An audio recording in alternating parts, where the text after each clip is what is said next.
வணக்கம் சார். வணக்கம்மா. சிம்ம ராசிக்கு ஆடி மாத பலன்கள் எப்படி இருக்கும் அப்படின்னு சொல்லுங்கள்.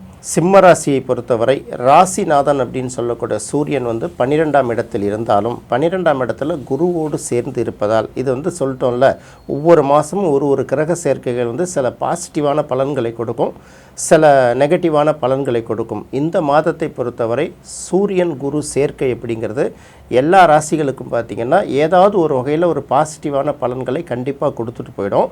அதே சமயத்தில் சிம்ம ராசிக்காரர்களுக்கு ராசிநாதனே 12ஆம் இடத்துலேருந்து கூடவே குரு இருக்கிறதுனால 12ஆம் இடம் நம்ம மறைவிடம் அப்படின்னு கருதுவதனால இவர்களுக்கு கிடைக்க வேண்டிய பலன்கள் நேரடியாக கிடைக்காது, ஆனால் கண்டிப்பாக மறைமுகமாக கிடைக்கும் அப்படின்னு பார்க்கலாம்.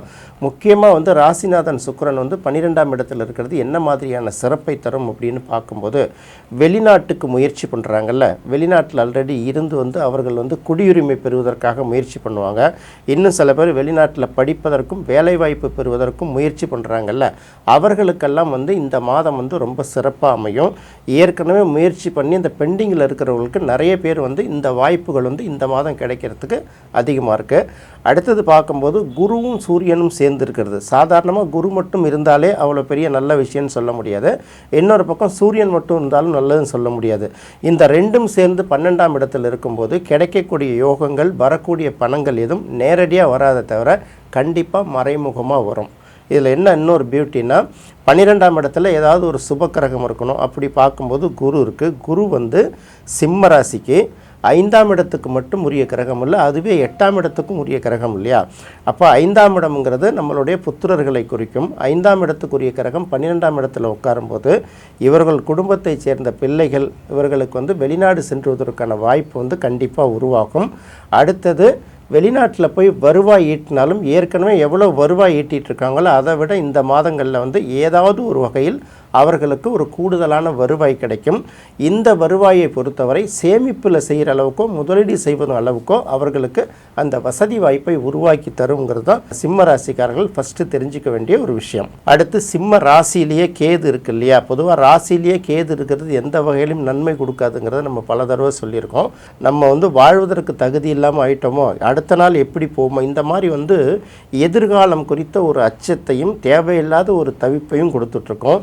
அதோடு சுக்கிரனும் சேர்ந்து இருக்கிறதுனால கொஞ்சம் நெஞ்சம் கிடைச்சிருக்கக்கூடிய அந்த நிம்மதியையும் கெடுக்கிற மாதிரி சில சூழ்நிலைகளை உருவாக்கும். இது எல்லாமே பார்த்திங்கன்னா மாதத்தோட முதல் 2 வாரங்களுக்கு தான்.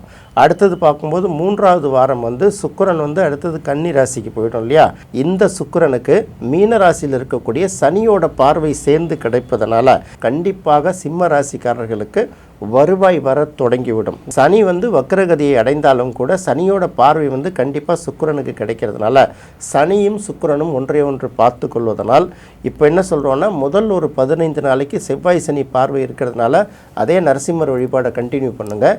15 நாட்களுக்கு பிறகு முனீஸ்வரன் வழிபாடை நம்ம கண்டினியூ பண்ணோம்னா நமக்கு கிடைக்கக்கூடிய பொருளாதார வளங்கள், நேரடியாக கிடைக்கக்கூடிய வருவாய்கள், அதையும் கடந்து நமக்கு மனசுக்கு பிடிச்ச சில சம்பவங்கள்லாம் தொடர்ச்சியாக நடக்குங்கிறதுனால மாதத்தோட முற்பகுதி மட்டும்தான் நெருக்கடியை தவிர பிற்பகுதி எல்லா ராசிக்கும் ஏதாவது ஒரு வகையில் பலனை கொடுக்குற அளவுக்கு தான் இருக்குங்கிறது தான் இங்கே முக்கியமாக பார்க்கணும்.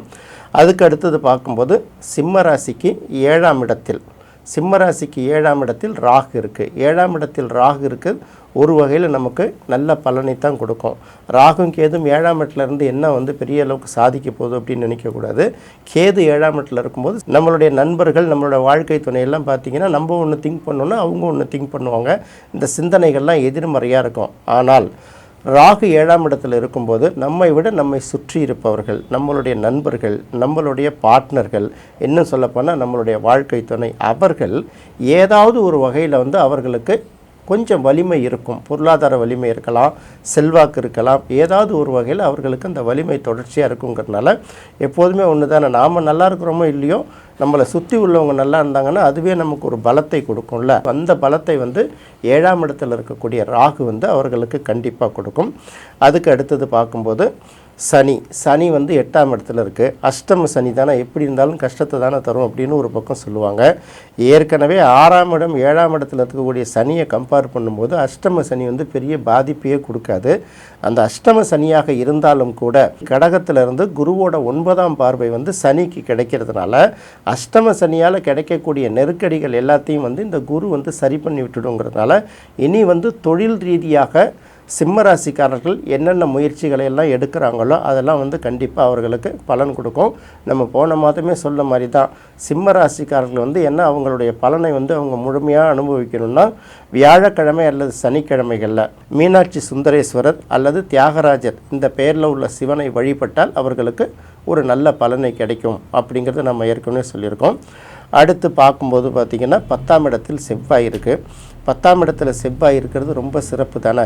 எவ்வளவு தான் நெருக்கடி வந்தாலும் அந்த நெருக்கடிகள்லாம் கடந்து வெற்றி பெற்றலாம். 10ஆம் இடத்துல செவ்வாய் இருந்தாலே திக்பலம், இது எல்லாம் ஓகே தான். ஆனால் செவ்வாய் தனிச்சு இல்லையே, செவ்வாய்க்கு சனியோட பார்வை கிடைக்கிறதுனால அந்த நெருக்கடி வந்து இவர்களுக்கு கண்டிப்பாக இருக்க தான் செய்யும். ரொம்ப தைரியமாக இறங்கி போகிறப்ப தான் அந்த தைரியத்தை குலைக்கிற அளவுக்கு ஒரு நெருக்கடி ஏதாவது ஒரு வகையில் வந்து சேரும். இது எல்லாமே பார்த்திங்கன்னா ஆகஸ்ட் மாதம் 1ஆம் தேதி அல்லது 2ஆம் தேதியோடு இந்த நெருக்கடிகள் கிட்டத்தட்ட எல்லாமே மாறி போனதுனால அதுக்கப்புறம் அவர்களுக்கு கிடைக்கிறதெல்லாம் கண்டிப்பாக நல்லா கிடைக்கும்.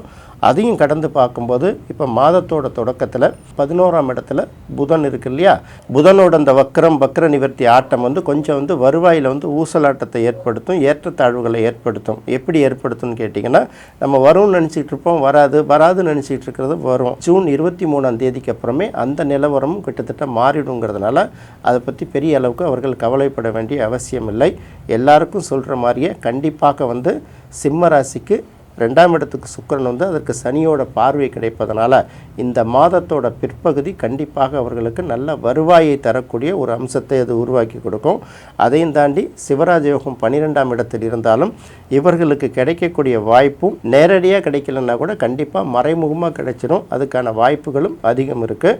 இந்த மாதத்தை பொறுத்தவரை சிம்ம ராசிக்காரர்கள் 2 இடத்துல வழிபடணும் அப்படின்னு சொல்லியிருக்கோம். மாதத்தோட முதல் 2 வாரங்களுக்கு செவ்வாய்க்கிழமை அல்லது சனிக்கிழமைகளில் நரசிம்மர் வழிபாடு, அதே போல் வியாழக்கிழமை அல்லது சனிக்கிழமைகள் ஏதாவது ஒரு நாளில் மீனாட்சி சுந்தரேஸ்வரர் வழிபாடு, அதையும் கடந்து மாதத்தோட கடைசி 2 வாரத்தில் முனீஸ்வரன் வழிபாடு செய்யும்போது அவர்களுக்கு வந்து கண்டிப்பாக எல்லா வகையிலும் பண வரவு அதிகமாக வந்து சேரும்.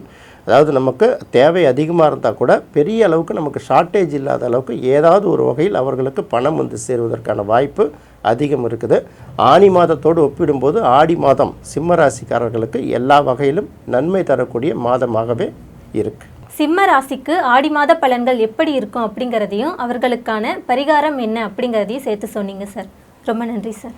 நன்றிம்மா.